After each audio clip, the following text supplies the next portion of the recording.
আমি মনে করি সাকিব খান যেমন বাংলাদেশে এক পিস, প্রিন্স মামুনও বাংলাদেশে এক পিস, এটা আর সেকেন্ড হবে না বাংলাদেশে। আমি তো এখন মনে করতেছি হ্যাঁ ও ব্যবসা করতেই আসছে আমার কাছে, অ্যান্ড আমাকে দিয়ে ব্যবসা করে গেছে, অ্যান্ড ও সফল লাইফে, আর ও লাইফে শাইন করুক অনেক, ওর জন্য অনেক অনেক দোয়া, অনেক অনেক ভালোবাসা, কোনো অহংকার নাই, অনেক কোনো হিংসা নাই। আমার একটাই চাওয়ার কাছে, আমাকে নিয়ে গিবত করো না, আমাকে নিয়ে কথা বলো না, আমার ভিডিও পোস্ট করা তুমি বন্ধ করো, আমার ভিডিও পোস্ট করা বন্ধ করো, আমার পিছনে লোক লাগানো বন্ধ করো। আমি কি করি, কোথায় খাই, কি করি, কারে মেসেজ দেই, কই যাই, ও সারাক্ষণ এগুলো নিয়ে পড়ে থাকে। কেন ভাই, লাইফে আর কোনো কাজ নাই? আর কেউ নাই লাইফে? বলতো তোমার বয়ফ্রেন্ড হয়েছে, এটা হয়েছে, সেটা হয়েছে, তোমার বয়ফ্রেন্ড নিয়ে থাকো না ভাই, তোমার বয়ফ্রেন্ড কি পারে না? লুজার। আপনাকে তো ভালোবাসে, এই জন্য আপনার এত তত্ত্ব নেই। ভালোবাসলে আপনি ভালোবাসার মানুষকে কষ্ট দিতে পারবেন? না। আপনি ভালোবাসার মানুষের জন্য গিবত করতে পারবেন? মানে আপনি ভালোবাসার মানুষকে জেল খাটাতে পারবেন? যত দূরে আছেন এই জন্য কাছে আপনি ভালোবাসার মানুষকে জেল খাটাতে পারবেন? এটা কখনো ভালোবাসা হয় না। ও যতটা আপনার পিছনে লেগে থাকে, এটার মূল কারণটা কি? ওকে যতটা ভালোবাসতাম আমি, ওকে ঠিক ততটা ঘৃণা এখন করি আমি, ওর ব্যবহারের কারণে, ওর আচার আচরণের কারণে। থেকে যারা এই যে কাপল ব্লগ বলেন আর ফ্রেন্ডরা মিলে ভিডিও তৈরি করে, এর মধ্যে মানে অল্প কিছুদিন যেতে না যেতে হয়তো টাকা নিয়ে হয়তো মানে যে কোনো একটা সম্পর্কের কারণে ফাটন ধরে, এটার কারণটা কি? আমি জানি না এগুলো। হ্যাঁ, জানেন না তো? এই যে মানে জুনিয়র সাকিবের বিষয়টা অনেক কিছুই হইতেছে, এই বিষয়ে কিছু বলবেন কিনা? যে আপনার বন্ধু একবার বিয়ে করে একবার মানে বউ এরাকে আবার মানে কিছু কাটে টেটে দেয়, এই বিষয়ে কিছু বলতেন? আমি ওর বিষয় নিয়ে আর কি বলবো, ওর যে বিষয়টা হচ্ছে এখন এটা খুবই উল্টাপাল্টা হচ্ছে, এটা নিয়ে আমি কিছু বলতে চাই না। ওর মতো থাকুক, ওর মতো শাইন করুক। মানে আপনি একজন যেহেতু একজন সোশ্যাল মিডিয়ার সাথে যুক্ত আছেন, সবচেয়ে জনপ্রিয় মুখ, এই বিষয়ে মানে যারা নতুন কন্টেন্ট ক্রিয়েটর আসবে, হ্যাঁ, তারপরে যে কাপল ভিডিও তৈরি করে এর মধ্যে এই ঘটনাগুলি ঘটতেছে, আসলে দুর্বলতা। আমি মনে করি পার্সোনাল লাইফটা মিডিয়াতে না নাই বেটার। পার্সোনাল লাইফটা মিডিয়াতে আসলেই আপনার সম্পর্কটা নষ্ট হয়ে যায়। একটা জিনিস আছে নজর, নজর খুব খারাপ জিনিস। যত ভালো সম্পর্ক থাকবে তত খারাপ হবে, সেটা যখন যত শো করবেন তত খারাপ হবে, তত আপনার সম্পর্ক ফাটল ধরবে, নষ্ট হবে। কারণ মানুষের নজর খুব খারাপ জিনিস, এটা কিন্তু আমাদের নবীরা বলে গেছে যে নজর খুব খারাপ জিনিস। একটা আপনি যখন শাইন করবেন লাইফে, মানুষ যখন নজর দেবে ওই জিনিসটা নষ্ট হয়ে যাবে। এই জন্য বলি যে আপনারা যে বিয়ে করেন, প্রেম করেন, যাই করেন, এটা পার্সোনালি রাখেন, পাবলিকলি আনা দরকার নেই। পাবলিকলি যখন আনবেন আপনাদের ভালোবাসা মানুষ দেখতে পারবে না, বা মানুষের হিংসা হবে, অহংকার হবে, মানে নজর দিবে, তখন আপনাদের সম্পর্কটা নষ্ট হয়ে যাবে।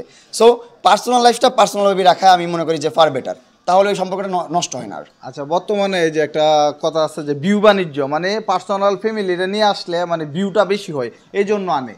এটা আসলে ভাই মানুষের তো খেয়ে বেঁচে থাকতে হবে, অনেকের অনেক চিন্তা ভাবনা, সবাই তো আর কন্টেন্ট করে এগিয়ে যেতে পারে না, সবাই তো সব কিছু পারে না, সবার তো মাথায় ব্রেইন থাকে না, কিছু কিছু মানুষের মাথায় গোবরও থাকে।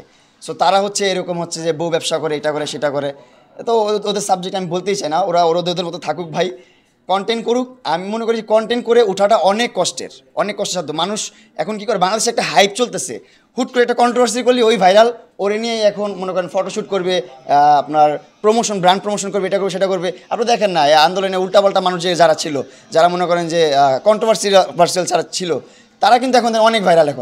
এখন তারা ফটোশ্যুট করে, তারা মিউজিক ভিডিও করে, তারা এটা করে, সেটা করে, কিন্তু লাইফে কখনো ভিডিও কন্টেন্ট ক্রিয়েশন কি এটাই জানে না। কিন্তু তারা এখন অনেক বড় ব্র্যান্ড প্রমোটার, অনেক বড় ইনফ্লুয়েন্সার তারা এখন। সাকিব ভাইরাল হওয়ার জন্যই এই কাজগুলো করতেছে নাকি না অন্য কোনো উদ্দেশ্য আছে?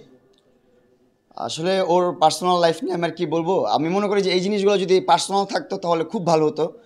ও যেটা করতেছে এখন, আবার একটু কয়েকদিন পর পর নতুন নতুন মেয়ে নিতেছে, এটা করছে, এটা খুবই খারাপ। আমি সাকিবকে সাজেস্ট করবো আমার অ্যাজ এ ভাই ব্রাদার হিসাবে যে এগুলো বাদ দে বন্ধু, এগুলো করিস না, লাইফে শাইন কর, ভালো কিছু কর, নতুন একটা লাইফ পাইছিস জীবনে, একটা অনেক বড় দুর্ঘটনা থেকে বাঁচছস ভাই, তুই আল্লাহর কাছে লাখ লাখ শুকরিয়া আদায় কর, অ্যান্ড লাইফটাকে নতুন করে গুছা। এইসব উল্টাপাল্টা কন্ট্রোভার্সি আর করিস না বাবা, এগুলো মানুষ দেখলেও খারাপ বলতেছে, খারাপভাবে।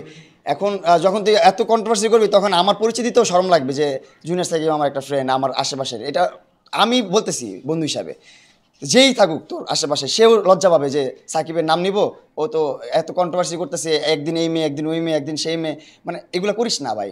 মেয়ে ছাড়াও লাইফ চলে, লাইফটা সুন্দরভাবে চালা যা। একটা সময় বিয়ের সময় আসবে, বিয়ে করবি, বউ নিয়ে পার্সোনালি থাকি, বউকে সামনে আনিস না ভাই, ক্যামেরার সামনে আনিস না বউকে।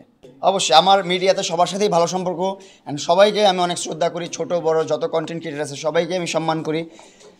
আসলে সবাই সবার জায়গা থেকে সেরা, সবাই সবার জায়গা থেকে শ্রেষ্ঠ।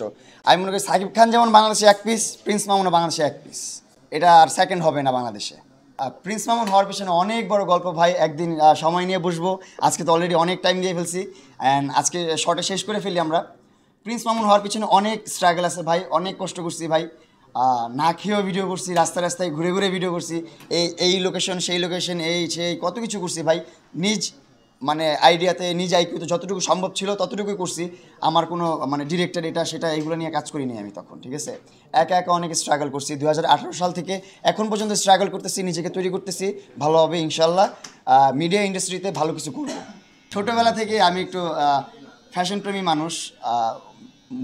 কি বলে, মোবাইলে যখন দেখতাম ভিডিওতে যে এই হিরোটা এটা পড়ছে ওইটা পড়ছে, বা এই ছেলেটা এটা পড়ছে সেটা পড়ছে, ভালো লাগতেছে, ওইটাই আমি এসে ট্রাই করতাম যে এগুলো কোথায় পাবো, আমি খুঁজে বের করতাম, এগুলো কিনতাম, পড়তাম, মানে ওইরকম করতাম। মানে আমি ছোটোবেলা থেকে একটু ফ্যাশন পছন্দ করি অনেক, এখনও ফ্যাশন পছন্দ করি, লাইফটাকে সুন্দরভাবে গুছিয়ে রাখতে চাই। তাবিজও করে ভাই, তাবিজ করে, ও অনেক হুজুরের সাথে ওর হাত আছে আমি দেখছি, কুফরি টুফরি মনে হয় করেও। আচ্ছা, কয়দিন আগেও আমার ভিডিও পাঠাইছে, ওর বাসায় তাবিজ পাইছে অনেকগুলা, আমি জানি না কই থেকে আসছে, ওই রেখা ওই বলতেছে কোথায় পাইছে।